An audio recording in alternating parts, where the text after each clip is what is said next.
I'm Claudia Catania, and you're listening to Playing on Air.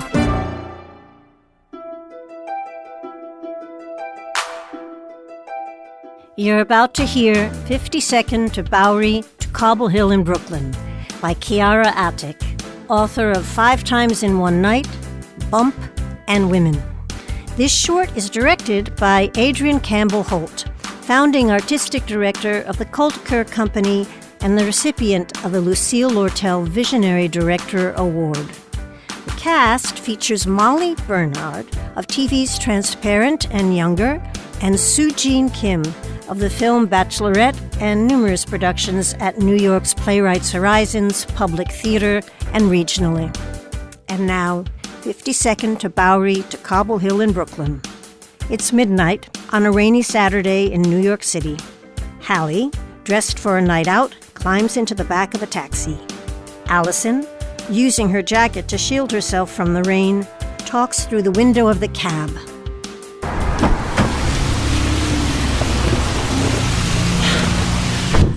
Bowery and Delancey, please. Are you going downtown? What? You're going downtown, right? Yeah. Okay, sweet. Scooch? Sir, we're making 2 stops. The first is... Bowery and Delancey. And the second is in Cobble Hill in Brooklyn. Thank you. Oh my God, there were like no cabs. We're so lucky we got one. I don't have cash. That's okay, you can get me back. What did you think of that party? I barely got to talk to you. Yeah, I know, I was, Had you met his fiancée before? She wasn't what I was expecting. She was really pretty.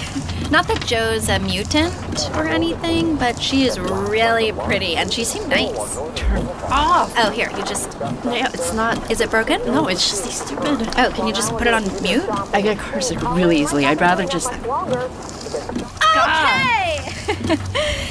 I am so glad we have this cab ride to catch up. I feel like I haven't seen you in so long. Yeah, I know. It's been a while. Yeah, I wish I saw you more often. Whenever I see you, I'm always like, I love Halle. We should hang out more. And then, I don't know why we don't. I guess I'm just really busy these days. So, how are things? What's been going on with you? Not much. I saw or I heard somewhere that you went back to school or you're in grad school. Yeah. That's awesome. For what? Library sciences. Cool. That's cool. You always really liked reading. Yeah. How have you been? So busy. Like, so busy. I have no life right now. I'm so overwhelmed with work, but I guess that's a good problem to have, right? Yeah. Like, better than the opposite. Definitely. But yeah, it's been crazy. I don't know if you heard, but my app was sold. Oh, no, I hadn't. Oh, I thought maybe you would have seen on Facebook or something. No. Read about it somewhere. It was sort of a thing. No. Oh, okay. Well, yeah, we got funding, so yay! But also, like, when can I take a vacation? Right. Well, you know how it goes. Ultimately, these are good problems to have. I can sleep when I'm dead. Yeah. I'll sleep in my 40s. Uh-huh. Like, right? That's funny. Hey, can I ask you a random question? Do you and Joe have, like, a thing? Me and Joe? Yeah. Joe, the guy whose engagement party we just left. That Joe. Yeah? No. Oh, okay. I thought maybe I sort of sensed, a vibe between you. I don't think so. To be honest, I always thought you sort of had a crush on him. Nope. I wouldn't tell anyone. Well, thanks very much, but that's not... Why would you even... You're just sort of flirty around him. Joe! I don't punch him, Alison. I've seen you do that. When?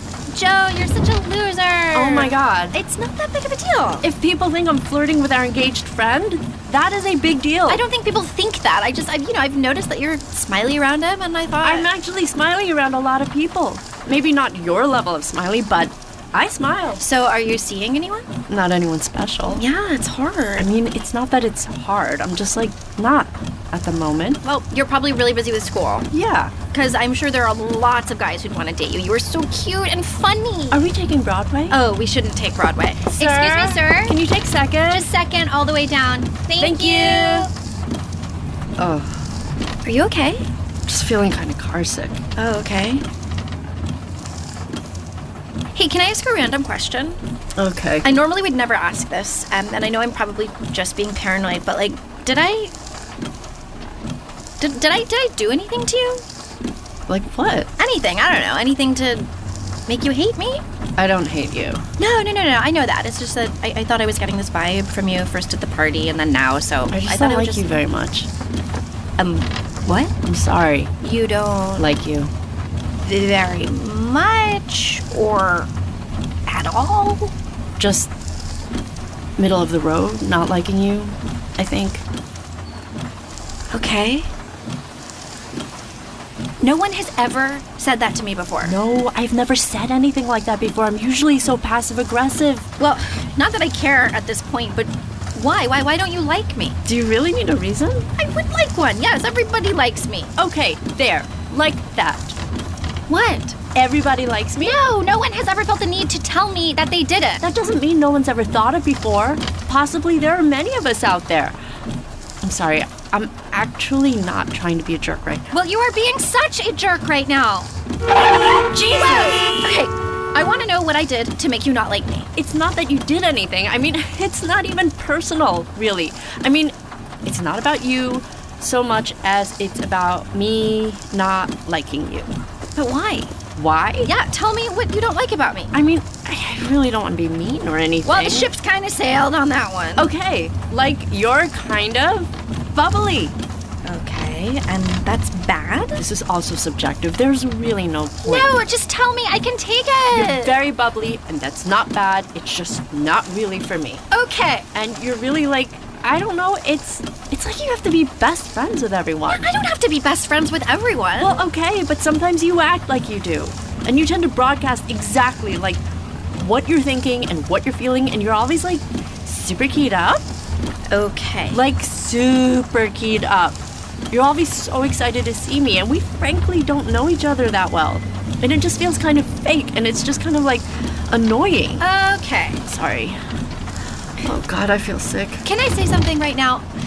I am a feminist. Okay. And as a feminist and a woman in tech, I really think it's bad when women tear each other down when we should be lifting each other up. We are on the same team. That is not what feminism is. I just think women should be nice to each other. I am nice to you. You just told me you don't like me. Well, I can't help that. I'm honestly surprised you're this upset because, let's face it, you probably don't like me that much either. What? Yes, I do. Come on. I do. We've never really clicked. Okay, that's your fault. And anyway, you dislike someone because they did something to you. They stole your boyfriend or they talked trash about you. You don't dislike someone for being bubbly. You don't even really know me. There are lots of people that I don't know and dislike. So you just don't like people? That's like your thing? I feel like I'm gonna throw up. Yeah, me too. I mean, I'm Carson. Well, then get out at the next light. No. I'll have him pull over. Sir? No, I can't. You can't throw up in the taxi. That's really rude. No, I can't throw up. What? I hate throwing up. I really, really hate it. Like, I'm afraid of it. What? Throwing up is just really gross to me. Like, really gross. Well, yeah. I haven't thrown up since 1997. How is that even possible? Are we close? Second and fourth. Okay. Just here. I'll roll down the window. Just take deep breaths. Deep breaths. Big, deep. Breathe in. Good. And now just let it out, like kind of through your teeth. What does this do? It helps you center yourself. We do it in bar. And this is supposed to help? No, throwing up is supposed to help, but since you refuse, there you go. Good. Just like concentrate on your breath. Where are we? Second and fourth. Still? Yeah, there's traffic. We should have taken Broadway. Will you tell me a story? What? Just, tell me something. Talk about something. Why don't I just turn on No, the... just, please. What do you want me to say? Anything. Just talk. For the record, you literally just finished telling me that I'm self-involved, but you're the one asking me to say something, so just wanted to point that out. Oh, okay. Okay. Oh, wait. Were you there when Joe was telling a group of us how they met? It is actually such a cute story. Apparently, he saw her online and thought that she was cute and stuff, but didn't ask her out. Please. Okay. Well, I was going to talk about the food, but I figured you wouldn't want to hear about that. Okay, maybe tell me something like, a memory you have. Okay. Okay, or like put on a podcast. No. I have one. Okay, this is kind of weird, but you know show and tell? Yeah. Like when you have to bring in something from home to show your class? I know what show and tell is. Okay, so in first grade, I brought in this potted plant that my mom bought me at Home Depot or something, and it was a violet. And I had been looking forward to my turn for show and tell for so long, to get up in front of the whole class and have everyone listen to me. So I brought in this flower, and I said, this is a violet. I water it every other day, blah, blah, blah. And the teacher said, does anyone have any questions for Alison? And no one did. No one had a question, and it became really obvious that they thought it was boring, and I was like, oh my god. No, actually, I probably, I wouldn't have thought oh my god back then, but oh no, everyone thinks I'm boring. And they were all looking at me, but they were like, they could not have cared less about my stupid flower, and I panicked. So, I did the only thing I could think of doing, and I ate the flower. What? Like, I put it in my mouth, and I chewed it without saying anything, just staring at the class. Oh my god. Yeah, it was weird. Everyone lost their minds. Gross, sick, like shrieking. That's really weird. If you meet someone who went to my elementary school, they will bring it up, like to this day. I can't believe you ate a flower. Yeah, well, it was worth it. Oh, Bowery and Delancey. I don't have cash. That's okay, you can...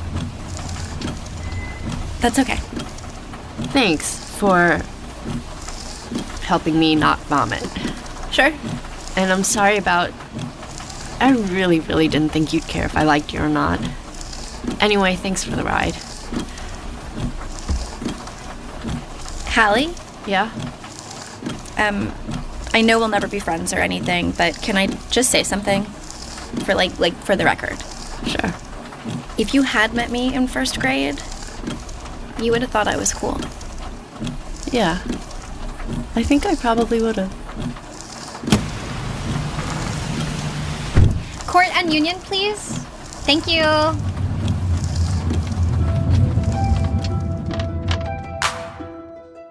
You just heard Chiara Atik's 52nd to Bowery to Cobble Hill in Brooklyn, directed by Adrienne Campbell-Holt. Performances by Soo-Jean Kim as Halle and Molly Bernard as Alison. Thank you all for being here. It's almost taboo to directly say to a social acquaintance, I don't like you very much. Chiara, was that where this play started for you? What was the germ?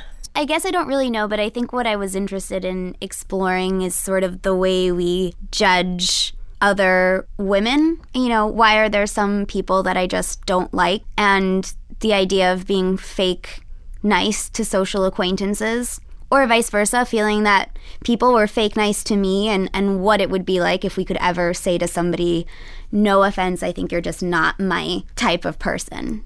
I would be horrified if somebody said that to me. I would take it worse than Alison. I think I would go home and cry all night. But then I've also been Halle in that situation too. I've kind of been stuck in a long conversation with somebody, with an acquaintance, and just wished that I could say, can we just agree to just nod at each other when we see each other, not kind of have to go through this whole thing. Yeah. Director Adrienne Campbell-Holt, did Alison, do you think, hit a raw nerve when she suggested Halle had a thing for Joe? I would say so, yes. And I think it's great because Halle probably believes, because she's not a super expressive or performative personality, that what she's feeling inside is not transparent and not something that would be called out by anyone or even visible to other people. And Alison actually sort of is surprisingly observant. You're all 20-somethings or close to urban working women. Molly Bernard, you're a regular on Younger, where 20-somethings are featured. Was there a moment that struck you as particularly emblematic of your generation in Chiara's play? Certainly. I think technically I'm still a millennial. I think they're up to like 32, 33, and I am just turned 30. But I think in the millennial generation, we vacillate between a desperate need to feel liked and accepted and understood, and also not giving an F about that. So kind of abandoning the need for admiration and love and respect and all of that. It's in vogue to find it within yourself. And not only, I think, is it in vogue, but it's really important. Well said.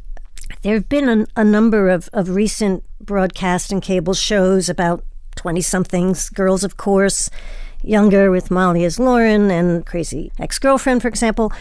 Chiara, how is writing about this demographic for the stage different, do you think? Oh, interesting. Well, I think the vernacular of how 20-somethings, 30-somethings, millennials speak is actually very, very specific and pretty rhythmic. So I think when you write about it on the stage and you have therefore longer scenes than maybe in a film or a TV show where you have shorter moments, finding the rhythms and sort of the sound of the syntax and how vocal quirks and idioms like ums and upward inflections and things like that really punctuate the sort of trajectory of the scene, the overall sound of how people are expressing themselves. And is not just filler. It means something. It means that the character is reaching for something, or it maybe is just the way you would say something as a 20-something. And I think on stage, when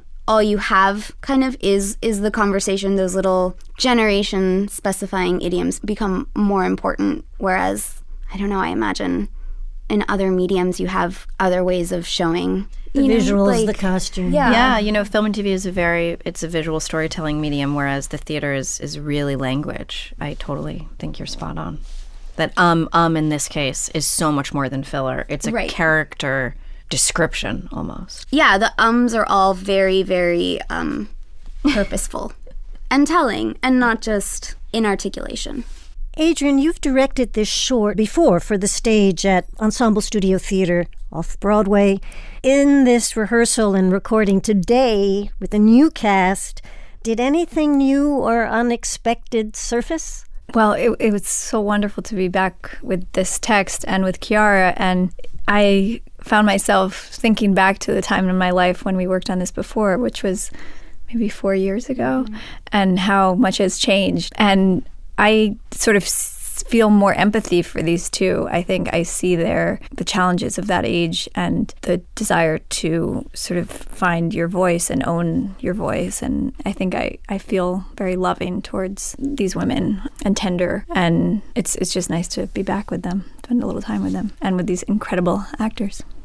Adrienne, Molly, and Sujin, how do you respond to the seeming irony of the fact that women want to have a voice, own their voice, not make excuses for their voice, and at the same time have this upward inflection that suggests youth and uncertainty and not being in charge? That question makes me think of the speech patterns we were talking about, especially in that section where they're talking to the cab driver and their voices both go higher up and they upward inflect, and it's all about ingratiating yourself to this person. It's interesting because I think of it in cross-cultural ways, because I have a cousin who immigrated from Korea. She still has a thick accent. She's one of the most self-possessed, strongest women I know, but she's also not afraid to lean into her accent. And it becomes a really beautiful thing, even though it's got this kind of odd rhythm. She's not worried about sounding right. She's funny and she's witty and she's sharp. And it makes me sort of sometimes think that a woman's voice it's annoying, and I catch myself and I get mad at myself. But I also want to think of it as a tool that we have to navigate the world. But basically, when is it a tool and when is it something that disempowers us? I think even in the last few years since the play premiered, the culture has shifted, and the consciousness around not judging and categorizing certain cadences and speech patterns as weaker or uncertain has evolved, actually. I think people are thinking critically and speaking much more openly about how definitions of power we're so gendered, and it's been interesting to see how even as I've gained confidence and have worked more as a director, I feel less of a need to assert a sort of authoritarian, traditionally more masculine presence. I am embracing my, petite stature, and I don't wear heels all the time anymore. And even feeling like my quiet voice is quite all right and actually really comforting and collaborative for actors. Mm-hmm. Molly? I just watched the Ruth Bader Ginsburg documentary, which was fantastic. And she's asked this question, what is the ideal number of women to be sitting on the court? And she says, all women. That's the ideal number, simply because the hundreds of years before us, it was all men. So we need a couple hundred years where it's just all women in order to make it truly, truly equal. But that's just not reality. I feel like in my everyday life, I fight for equality, much like Adrienne. Like, I am 5'2", I am tiny, and I know that I'm fierce. And I know that part of what makes me fierce is my size, my open heart, my flaw, the fact that I am a woman, that I have sizable emotions, and I can really empathize and feel that I'm not closed off to that. Embracing, I don't know, it's almost like embracing the struggle of all of the sisters that came before us is what will help towards progress.